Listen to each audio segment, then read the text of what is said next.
자, 올해는 그 5월 첫째 주가 벌써 7일이 되어 버려 가지고 이 첫째 주가 어린이 주일하고 어버이 주일하고 이렇게 겹쳐지게 됩니다.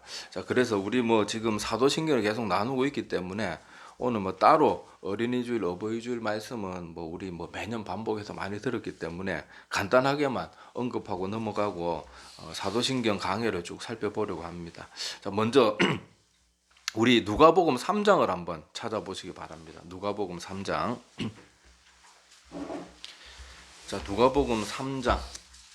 오늘 읽은 본문 말씀 요한복음 바로 앞에 누가복음이죠. 자, 누가복음 3장을 찾아보세요. 3장 23절.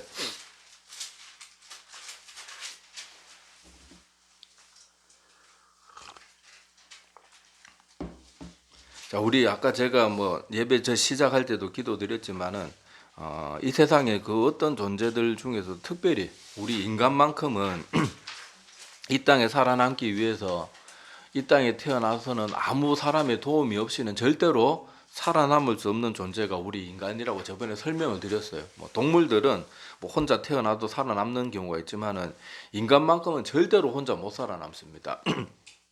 그렇기 때문에 누군가의 내가 지금 살아있고 육신을 가지고 지금 이 말을 듣고 있는 사람이라면 다 누군가 특히 부모의 도움이 없이는 그리고 버림받은 사람이라고 할지라도 태어났던 그 순간에는 분명히 부모나 하여튼 누군가의 도움이 그리고 그 도움을 줬던 사람은 거의 뭐 부모가 대부분이죠. 있었기 때문에 우리는 그거 하나만으로도 늘 부모님을 그렇게 기억하고 공경하고 성경의 가르침대로 그렇게 잘 해야 됩니다. 그리고 우리가 잊지 말아야 될 것은 오늘 누가복음 3장을 왜 찾아보라고 했는가 하면은 우리 육신의 부모에게 잘 알아. 뭐 그거는 뭐 십계명에도 나오고 수도 없이 나눴어요. 그런데 오늘 누가복음 3장의 23절에 보면 그 예수님의 족보에 대해서 쭉 시작이 됩니다.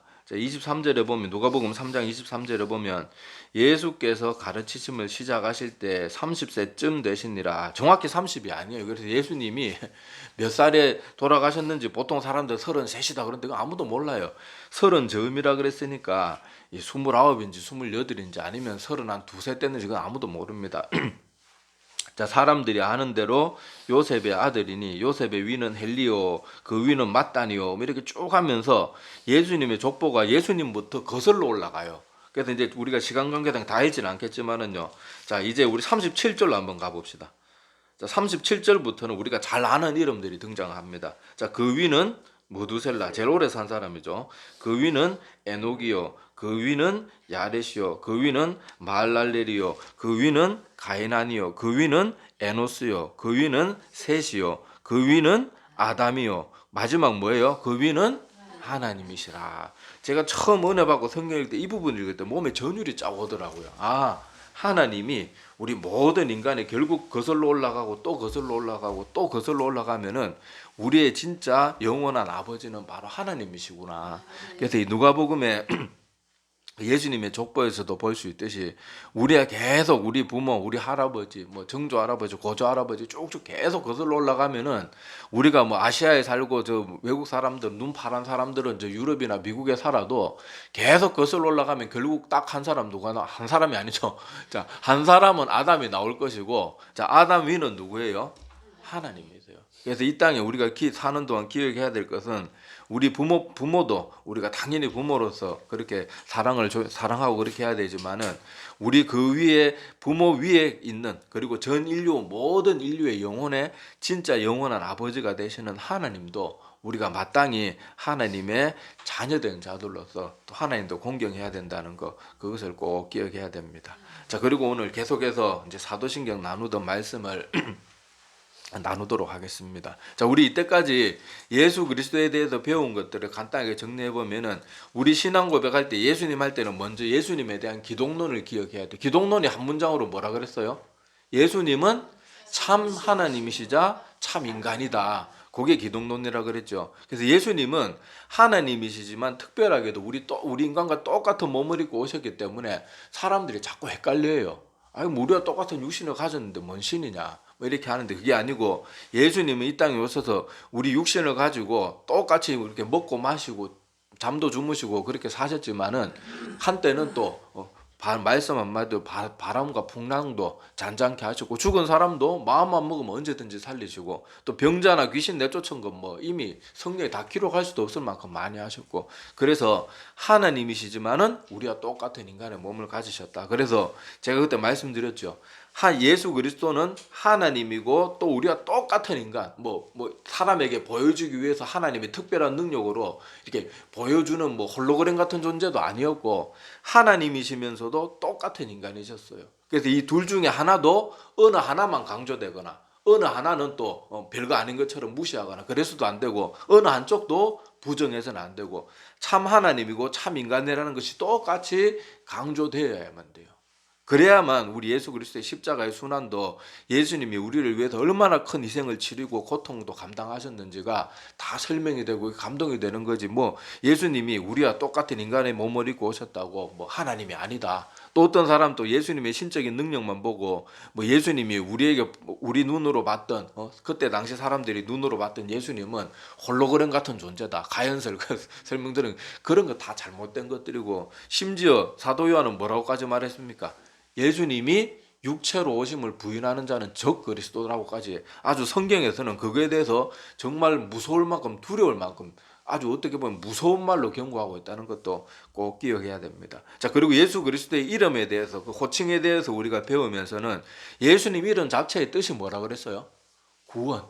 예수님이 이 땅에 오신 목적은 하나님이신 그분이 하늘 보좌를 버리고 이 땅에 오신 이유는 우리를 구원하시기 위해서. 그래서 이 땅에 인간의 몸으로 계셨을 때의 이름이 예수인데 그 이름을 지금도 버리지 않으세요. 그리고 그 이름의 뜻은 구원하신다는 거예요. 그리고 그리스도라는 그 이름은 기름 부음 받았다는 뜻이잖아요. 근데 그 기름 부음 받음은 어떤 사람들에게 구약시대에 어떤 사람들에게 부었다 그랬어요? 제사장, 선지자, 왕. 꼭 성령의 능력이 필요한 사람. 물론 그 외에 다른 사람도 성령이 필요 없다. 그런 말은 아니지만은 이 사람들은 한 나라 한 민족의 운명을 좌우하는 그런 사람들이잖아요. 그런 사람들에게 기름을 부었는데 이 땅에 있었던 그 어떤 사람도 이 세 가지 직분 중에 하나도 제대로 완벽하게 수행한 사람이 없고 심지어 동시에 완벽하게 수행한 사람 아무도 없습니다. 그런데 예수님은 그리스도, 그러니까 구약시대는 그 히브리인들 말로는 메시아라 그랬죠. 이스라엘 백성들이 그렇게 기다리던 그 메시아가 예수님이셨고, 예수님은 기름 부음 받은 자로서의 사명을 완벽하게, 그 세 가지 사명을 완벽하게 다 감당하신 거예요. 제사장으로서, 왕으로서, 선지자로서. 그리고 그뿐만 아니라 예수님은 거기에 뭐까지 더하셨어요? 자기 자신을 제물로까지 드리신 거예요. 근데 이거보다 더 완벽한 그리스도가 어디 있냐고. 이거보다 더 완벽한 메시아가 뭐가 있냐고요. 그런데 사람들은 메시아를 기대할 때 자꾸 뭐만 기대요? 자기를 로마로부터 구해주고 자기를 지금 미국처럼 최강대국을 만들어줘가지고 모든 민족이 이스라엘 백성들 앞에 무릎 꿇도록 만들어주는 어떤 힘있는 뒷배를 원한 거예요. 근데 하나님의 목적은 그게 아니고 예수님의 이름 자체도 뭐라 그랬습니까? 그 천사가 와서 예수님의 이름, 그 아기가 태어날 것이니까 이름을 예수라 하라. 왜냐하면 그때 그 뒤에 뭐라고 말해요? 이는 그들의 죄에서 저들을 구원하사 분이시라. 그렇게 말하면서 예수님 하나님의 목적은 우리를 죄에서 구원하시기 위해서. 이 땅에서 우리나라가 아무리 강대국이 미국도 초월하는 나라가 돼도 그게 무슨 소용이고 죽으면 다 끝인데. 그렇지만은 하나님은 그것보다 훨씬 더 가치 있는 것을 보시는 거예요. 우리의 영혼을 구하면 이 땅에서는 조금 더 잘 살고 더 못 살고 그러니까 아무 문제가 되지 않고 영혼이 제일 중요한 것이거든요. 그래서 예수님께서 하나님이신 그분이 이 땅에 인간의 몸을 입고 오셔가지고 그 많은 일들을 다 완벽하게 감당하시고 심지어 자기 자신까지 영원한 제물로 그 고통과 그 수치 가운데 그렇게 드린 이유가 바로 우리를 죄에서 구원하시기 위한 거라는 거. 그걸 꼭 기억해야 됩니다. 자, 그리고 오늘 이제 신앙 고백, 오늘 나눌 말씀은요. 자, 우리 신앙 고백에서 예수 그리스도를 믿사오며 하는 그 앞에 무슨 말이 추가되어 있어요? 우리 주 예수 그리스도를 믿사오며 그 말이 있잖아요. 자, 그래서 오늘은 이 주에 대한 말을 조금 살펴보려고 해요. 자, 주라는 말은 여기 우리 한자로 주가 무슨 뜻입니까? 주인. 어떤 사람들은 맨날 술주자 대가 그때 교회 다니는 사람들이 그런 농담을 하고 앉아 있어요. 막 진짜 막 머리를 그냥 꿀말 막 확 그냥. 그 얼마나 불경한 말입니까? 참 그 암만 우스갯소리라도요. 그리스도는 그런 감히 그딴 농담하면 안 돼요. 막 아니 뭐 직분자들끼리 모여가지고 녹화하면 깔깔깔깔 웃고 있어요. 막 상을 확 뒤집어 엎어버리고. 아 정말 절대로 그래서는 안 됩니다, 여러분. 주란 말은 무슨 뜻이 주인이란 뜻을 가지고 있잖아요. 자, 우리 신약 성경에도 이 주라는 단어가 퀴리오스라는 단어를 쓰고 있는데 퀴리오스라는 단어도 왕이나 주인, 귀족 뭐 이런 걸 뜻할 때 쓰는 그런 단어입니다. 자, 그래서 우리도 한글 성경에도 그 예수님을 우리가 보통 주라고 말할 때 이 퀴리오스라는 단어를 주라고 번역하고 있는데, 자, 여러분, 요 퀴리오스라는 단어가 구약 성경에 여러분 알다시피 구약 성경은 히브리어, 그러니까 유대인들의 고대 유대인들의 말로 언어로 그 문자로 기록이 되어 있고, 신약 성경은 이미 헬라어, 그러니까 지금 이 시대로 말하면 영어와 같은 그 전 세계가 쓰는 그 공용어였던 그리스 말 헬라어로 기록이 되었단 말이에요. 그래서 구약 시대의 그 히브리어 아도나이가 뭔지 여러분 제가 여러 번 말씀드렸죠. 이 구약의 백성들은 여호와 하나님을 말할 때 우리처럼 여호와란 말을 절대로 입 밖에 담지 않습니다. 흉내도 안 내요. 발음을 비슷하게조차도 안 해요. 무조건 하나님에 대한 여호와라는 그 성경의 단어가 딱 나오면요. 여러분 제가 그 말씀 드렸잖아요. 옛날에 우리 그 성경을 필사하고 그걸 계속 후대로 넘겼던 그 거룩했던 그 유대인들 성경 필사자 서기관들 이런 사람들이 처음에는 이 구약 성경 그 히브리어 문자는 뭐라 그랬어요? 모음이 없어요. 다 자음만 있어요. 그래서 제가 제 이름 히브리어로 기록하면 김대성이라고 기록 못해요. 기억, 미음, 디귿, 뭐 그리고 시옷, 이응 이런 식으로만 모음 자체가 없기 때문에 그런 식으로 기록한단 말이에요.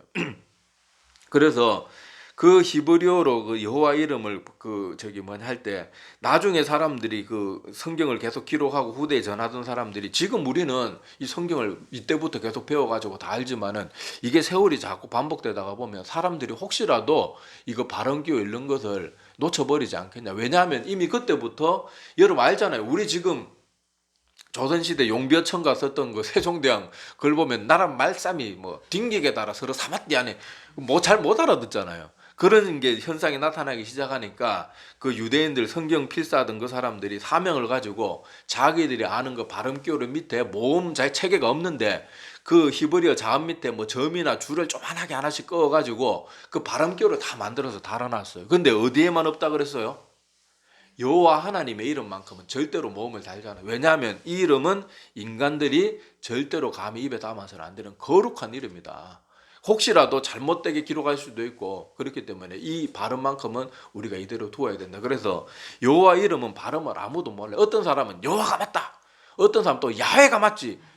아니 둘 다 바보들이 아무도 몰라요. 그거는 그 주장하는 사람들은 나는 이만큼 무식합니다를 드러내는 거예요. 왜 야훼가 나오고 왜 여호와 이런 게 나오는가 하면은 여호와 그 모음 이름 모음 자음 앞 거기다가 아도나이라는 발음을 붙이면 뭐 야훼가 되니 얼마나 자기 무식함을 들이. 그런데도 우리 뭐 야훼가 맞습니다 막 강의하면요, 와 저 목사님 뭐 히브리어 많이 천만에 야훼든 여호와든 모른다고 말하는 사람이 잘 아는 사람이고, 야훼가 맞다 뭐 여호와가 맞다 주장하는 사람들은요 자기 무식함을 드러내는 것밖에 안 되는 거예요. 자, 하여튼 중요한 그게 아니니까. 자, 하여튼 여호와의 이름은 아무도 입에 담지 못했기 때문에 이스라엘 백성들이 여호와 그 단어만 나오면 어떻게 읽었어요? 아도나이라고 읽었거든요. 아도나이의 뜻이 바로 이 퀴리오스, 주란 뜻이 주인님이란 뜻이에요. 이제 무슨 말인지 알겠죠? 그래서 구약 성경의 아도나이를 신약 성경에 와서 번역할 때 퀴리오스라는 단어를 썼습니다. 그래서 유대인들이 절대로 하나님의 이름을 부르지 않았던 건, 우리도 여러분 조선시대로 가서 세종대왕한테 야 이도 이럴 사람이 어디 있겠어요? 이도가 누구예요? 이도가 세종대왕 이름이 이도입니다. 근데 우리 잘 모르잖아요. 왜냐하면 왕의 이름 아무도 안 부르니까. 근데 누가 세종한테 야 이도 이도 왕 뭐 누가 감히 그랬다가는 그냥 뭐 곤장을 맞든지. 한나라 왕도 그런데 어떻게 하나님의 이름을 입에 담을 수 있겠어요? 그래서 우리가 여호와 자꾸 이렇게 말하는 것도 사실 그렇게 경건한 모습은 아니에요. 오히려 이스라엘 백성들처럼 그렇게 말하고, 영어권에서는 요 아도나이를 또 어떻게 번역하는가 하면 아도나이 퀴리오스를 로드라고 번역하죠. 로드는 주인님, 나의 귀족, 뭐 나의 섬기는 뭐 그런 주인들 말할 때 로드라는 단어를 썼는데, 그래서 뭐 우리 옛날 중세시대 영화 보면은 기사들이 왕 앞에 무릎 한쪽 무릎 딱 꿇고 그리고 Yes, my lord 하고 그러잖아요. 근데 그럴 때 쓰는 단어는 소문자를 써요.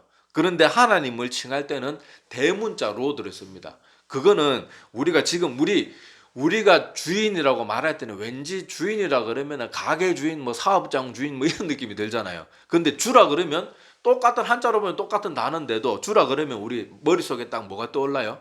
어떤 가게 주인, 사업장 주인이 떠오르는 게 아니고 하나님이 딱 떠오르잖아요. 마찬가지로 영어로 로드도 그런 거예요. 그냥 소문자로 쓸 때는 뭐 귀족이나 왕을 할 때는 로드지만은 대문자 로드로 쓰게 되면 우리가 주인님 하다가 주라 그러면 이 뜻이 약간 격상되는 것 같은 그런 느낌이죠. 사실 똑같은 단어인데, 자, 그런 것처럼 그런 식으로 되는 거예요. 자, 그래서 여기 이 퀴리오스라는 말이 주라는 뜻인데, 아까 말했다시피 유대인들은 이 신약 시대에 와서 퀴리오스나 아도나이라는 말을 누구에게만 썼어요?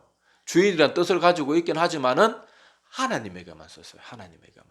그래서 여기 우리 예수 그리스도를 그렇게 고백할 때 주라는 그 단어 속에는 이런 그냥 뜻은 우리 뭐 한자로 풀면 그냥 주인이란 뜻이지만은 단순히 주인의 뜻이 아니고 하나님을 말하는 거예요. 우리 주 예수 그리스도, 우리 하나님 예수 그리스도, 이렇게 이해하면 되는 거예요. 자, 그래서 여기 우리가 기억해야 될 것은 우리가 예수 그리스도를 주라고 고백하는 그 고백을 할 때 우리 예수님이 이 땅의 4대 성인 중에 하나다, 이래서 특별히 우리보다 좀 탁월하게 뛰어난 사람을 우리가 그렇게 고백하는 게 아니에요. 하나님이신 예수님을 고백한다는 걸 꼭 기억해야 됩니다. 자, 그리고 오늘 읽은 본문의 도마의 신앙 고백을 우리가 왜 읽어봤는가 하면, 제가 전에도 이 본문 한번 잠깐 설명해 드린 적이 있지만 오늘은 조금 더 자세히 살펴보겠습니다. 자, 오늘 도마가 그렇게 예수님이 부활했다는 말을 자기는 두 눈으로 목격 못했기 때문에 제자들이 다 살아났다고 해도 믿지 못하고 버티고 있잖아요. 그러다가 예수님이 다시 나타나셔가지고 오늘 읽었던 본문의 말씀을 예수님이 하시는데, 자, 네가 손을 내밀어 가지고 내 못자국과 장자국에 손을 넣어보고 믿는 자가 되라, 그렇게 말하니까 제 생각에는 도마가 직접 막 넣어보진 않았을 것 같아요. 상처만 보고도 아이고 막 내가 이거 미친 짓을 했구나 막 아마 그랬을 것 같은데, 하여튼 중요한 거 성경 안 나오니까 모르겠고, 자, 도마가 하여튼 그 상황 가운데 28절에 뭐라고 말합니까? 도마가 대답하여 이르되 여기 나의 주님이시요, 그 다음에 뭐라고 나와요? 나의 하나님이시다. 근데 요 나의 하나님이다 요 부분 우리가 좀 눈여겨봐야 돼요.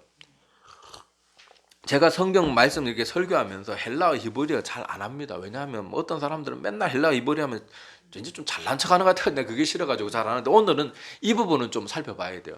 저기 이 나의 주에 대한 말은 뭐 제가 지금까지 설명 쭉 했으니까 더 설명이 필요 없고, 저기 도마가 나의 하나님이라고 표현하는 요 부분의 성경 원어 헬라어로 보면요, 호데오스라는 표현을 쓰고 있어요. 호데오스. 자, 이게 뭔가 하면은 데오스는요 그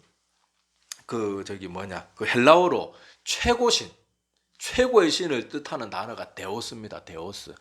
그래가지고 여러분들 뭐 이렇게 성경 막 적고 필사하고 이럴 때 어떤 사람들이 번데기 같이 하나님 표현할 때 이렇게 해가지고 똑같잖아요. 그게 요 데오스의 약자예요. 데오스의 약자.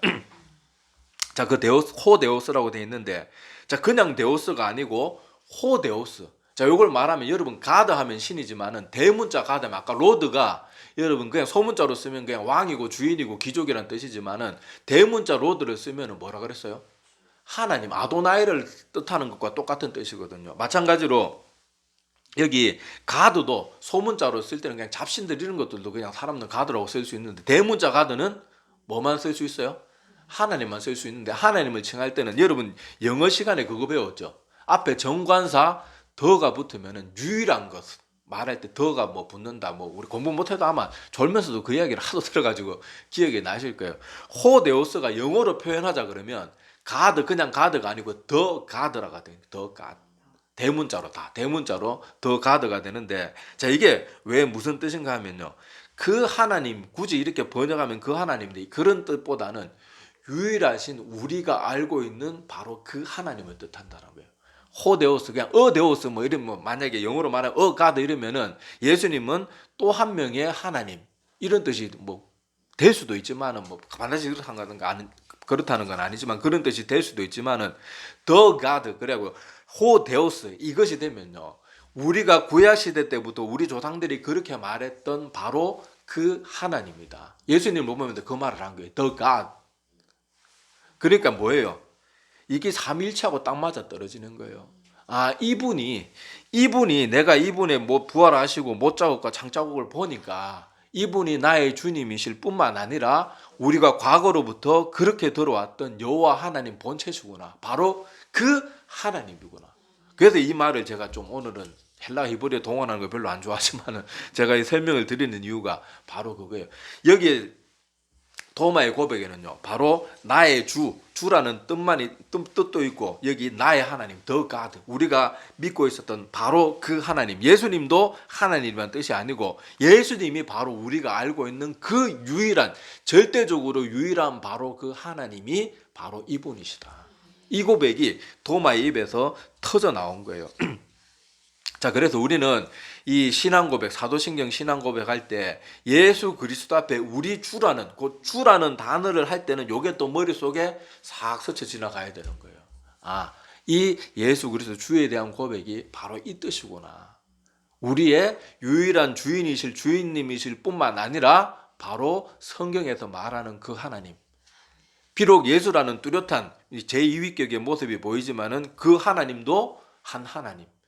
삼일체가 뭐라 그랬어요? 성부, 성자, 성령 하나님이 한 하나님이다. 목사들은 맨날 어렵다 그러지. 알고 보면 다 쉬워요. 다 쉬워.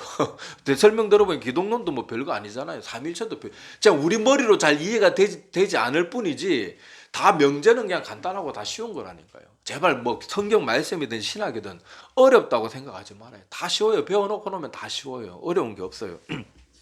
자, 그래서 우리가 신앙 고백을 할 때는 바로 우리 주라는 그 부분을 고백할 때는 이 내용들을 기억하면 우리의 신앙 고백이 얼마나 풍성하고 얼마나 더 감동적인 신앙 고백이 되겠냐고요. 사도신경에 대해서 제가 뭐 사도신경 저는 따로 배운 적은 없지만은 이 신학 공부나 뭐 성경을 읽으면서 이 신앙 고백의 내용들이 하나하나 살이 붙고 이해가 되고 설명이 되기 시작하니까 신앙 고백만 해도요, 그냥 성경 한 권이 쫙 다 지나가는 거예요. 신앙 고백만 해도 마음에 감동이 오는 거예요. 그래서 내가 이 성경 말씀에서 조금씩 알고 나서부터는 사도신경 글을 아무 생각 없이 중연부라듯이 뭐 전능한 사천제만 이런 식으로 절대 못 외워요. 한 단어 한 단어 내 마음과 내 아는 성경의 모든 지식을 다 동원해서 내 감동을 담아서 하나님 앞에 올려드리는 그런 신앙. 제가 사도신경 이렇게 강의를 시작하게 된 것도 우리 기독교인이라면 반드시 신앙 고백이 이런 알고 하는 고백이 있어야 돼요. 알고 하는 고백이. 자, 그리고 이런 주 예수 그리스도를 어떻게 해요? 믿사오는 일이 처음에 하나님도 성부 하나님에 대한 신앙 고백이 또 나오잖아요. 전능하사 천지를 만드신 하나님 아버지를 내가 믿사오면 그 외아들 우리 주 예수 그리스도를 믿사오니. 그래서 믿사오니라는 단어는 제가 평소에도 수도 없이 설명했지만은 다시 나오니까 또 한번 설명을 드릴게요. 자, 교회 다니는 사람들 중에 믿는다고 말하는 거를 자꾸 어떤 지적인 동의, 아는 것, 이 정도 수준에 머무는 사람이 참 많아요. 아, 나 예수님이 이 땅에 역사적으로 정말로 오셨다는 거, 저 그 사실에 동의합니다. 아, 예수님이 우리 죄를 위해서 대신 십자가에 죽어주시고 우리의 모든 죄는 예수님의 십자가 죽음을 통해서 다 용서되고 해결되었다는 거, 저 그 사실도 알고 그 사실도 받아들입니다. 저는 그거 정말로 동의해요. 아, 얼마나 놀라운 하나님의 방법입니까? 요렇게만 말해도 믿음이 좋다 그러는데 믿음 아니고 거기까지는 지적인 동의예요. 받아들이는 거예요. 그냥 받아들이는 거. 그냥 어떤 지식을 알고 내가 이해하고 납득한 수준이 거기까지예요. 근데 사람들은 여기까지만 와도 아이고 뭐 집사님 아이고 성경도 잘 알고 아이고 신학도 좀 기초가 돼 있고 잘 하시네요. 잘 믿네요. 아니에요. 믿는 건 그게 아니에요. 자, 제가 설명을 드려볼게요. 자, 우리가 학교 다닐 때 우리 동창들이 있습니다. 뭐 우리 때는 막 뭐 한 반에 60명 넘고 저 초등학교 때는요, 그때 한 반에 끝에 보면 62번인가 63번까지 있고 그때 막 책상이 막 모자라고 그랬던 그런 일들이 있고 그랬어요. 자, 근데 그런 반이 뭐 조금 큰 초등학교는 막 10몇 반까지 있는 데도 있었고, 우리 김천 같은 시골에 우리 중앙초등학교 조그만한 초등학교인데도 5반까지 있었거든요. 그러니까 우리 동창만 해도 몇 명이에요? 대충 60명만 잡아도 300명이 넘는 거예요. 우리가 6년 동안 걔들하고 같은 운동장에 뛰고 뭐 반이 섞이면서 대부분 다 압니다. 알아요. 근데 우리가 그 아이들 안다고 해서 그 사람 우리의 동창을 믿느냐? 누가 물으면 믿습니까? 네가 저 누구 김계동 쟤 믿어? 그렇게 표현하면 우리 뭐라고 해요? 아니 그냥 쟤 아는 애야. 그냥 동창 이렇게 말하지. 난 쟤 믿어 그렇게 말하면은 특별히 절친 막 얘하고는 내가 정말 재산적인 손해를 봐도 이 우정만큼은 잃고 싶지 않고 내가 제가 어떤 인품을 갖고 있는지 다 알고 그래서 쟤하고는 평생 같이 친구로 남아야 돼. 그런 사람 그 친구한테 야 너 쟤 믿어? 그래 쟤는 내 절친이야. 난 쟤 믿어. 그럴 때 믿는다 그러지. 그냥 알고 같이 동고동락하고 회사에서 같이 동료로서 뭐 야근하고 같이 치킨 뜯고 그런다고 해서 내가 그 사람 믿는 거 아니죠. 아는 거지. 근데 우리가 하나님을 믿는다고 할 때만큼은 이 아는 것과 믿는 것의 구분을 저 사람들이 전혀 못하고 심지어 목회자들도 저 사람 아는 수준에 머물리는데 당신은 아는 거예요라고 감히 말을 못해요. 상처받을까 봐. 근데 그 사람이 정말 영혼 구원받기를 원한다면 당신은 아직 예수님에 대해서 알아가고 있는 단계지 믿는 단계는 아닌 것 같습니다. 말해줄 줄 알아야 돼요. 왜 상처받을까 봐 걱정합니까? 저 사람이 지금 죽어가고 있는데 아이고 내가 저 사람 지금 죽어가고 있는 거 말하면 마음에 상심이 되지 않을까? 의사가 여러분 내가 가서 엑스레이 떡 찍고 이랬는데 막 몸이 허옇게 막 폐가 막 암이 다 전이 돼가지고 막 여기 막 또 두뇌에 막 큰 종양이 있어가지고 손도 못 댈 정이 되면 의사가 아이고 뭐 이거 말해줘봐 어차피 죽을 사람 말 안 해줘야 되겠다. 그거 안 그러잖아요. 상세하게 말해주잖아요. 이렇게 해서 이건 수술하면은 살 가능성이 반반입니다. 뭐 이렇게 말해주고 다 있는 그대로 말해주잖아요. 그게 의사로서 해야 될 일들이란 말이에요. 자, 그래서 우리가 믿는다고 할 때는요, 어떤 복음에 대한 걸 이해하고 받아들이고, 아, 하나님의 놀라운 방법이구나. 이거는 아직까지 아는 거예요. 믿는 거는 그 사람의 삶의 모습을 통해서 알 수 있어요. 믿는다는 건 오늘, 자, 요한복음 1장 12절 말씀을 한번 보시고요. 주보에 찾아놨죠. 그리고 이건 뭐 다 외울 텐데, 자, 요한복음 1장 12절에 뭐라고 나와요? 영접하는 자, 곧 그 이름을 믿는 자. 이렇게 돼 있죠. 자, 여기 보니까 믿는다는 것은 그러니까 요한복음 1장 12절에 의하면은 믿는다는 건 뭘 뜻해요? 영접하는 거. 영접한다는 거는 예수 그리스도 그 주 대신 하나님을 내 마음에 모셔드리는 건데 여기서 조금 더 설명을 하자 그러면 내 마음에 주라 그러잖아요. 주가 뭐라 그래요? 주인이잖아요. 그러니까 영접한다는 것은 예수님을 내 마음의 주인으로 받아들이고 모셔드리고 영접하는 거예요. 우리나라 요번에 뭐 윤 대통령 그 미국 가니까 막 그 뭐 미국의 그 막 뭐냐 그 의장대들도 나와 있고 막 그렇게 뭐 우리나라도 미국에 바이든 오고 뭐 그러면 막 극진하게 대해주잖아요. 그걸 영접한다 그러잖아요. 하나님을 내 마음의 주인으로 모셔드리는 게 그거하고 똑같은 거예요. 나의 주인으로 내 마음에 모셔드렸으니까 과거에는 내가 나를 위해서 살았지만 이제는 누구를 위해서 사는 거예요? 주인이 내가 아닌데 이제 하나님이 내 주인이 되셨으니까 나는 이제 누구 뜻대로 살아요? 하나님의 뜻대로 사는 거예요.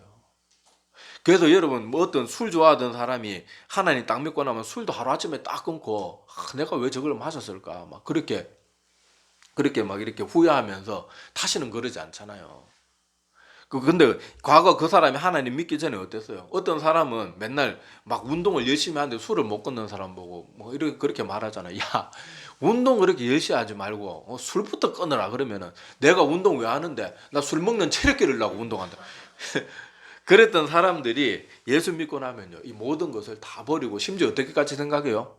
내가 그때 뼈 빠지게 돈 벌어가지고 우리 자식들 장난감 하나 더 사주고 치킨 하나 더 사주고 안 거라고 내가 돈만 보면 왜 그 더러운 이상한 술집 가가지고 막 여자 된 술집 가고 왜 그런 미친 짓을 했을까?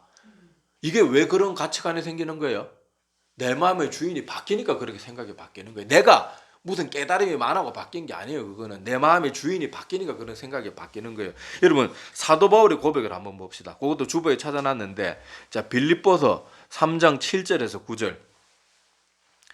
자 여기 보니까 사도 바울이 과거에는 어떤 사람이었어요?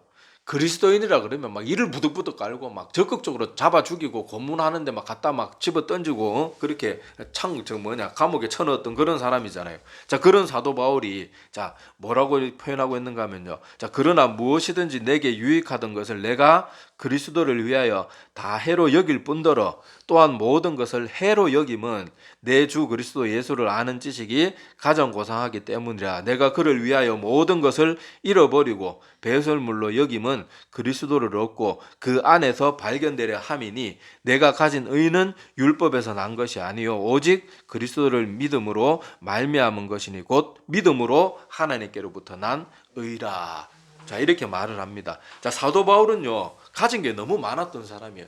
태어나면서부터 로마 시민이었고 머리도 정말로 비상하고 좋은 사람이었고 가장 좋은 그런 교육을 받았던 대단한 사람이고, 유대인들이 사도 바울이 청년이었음에도 불구하고 바울이라 그러면 다 알 만큼 유명한 사람이었어요.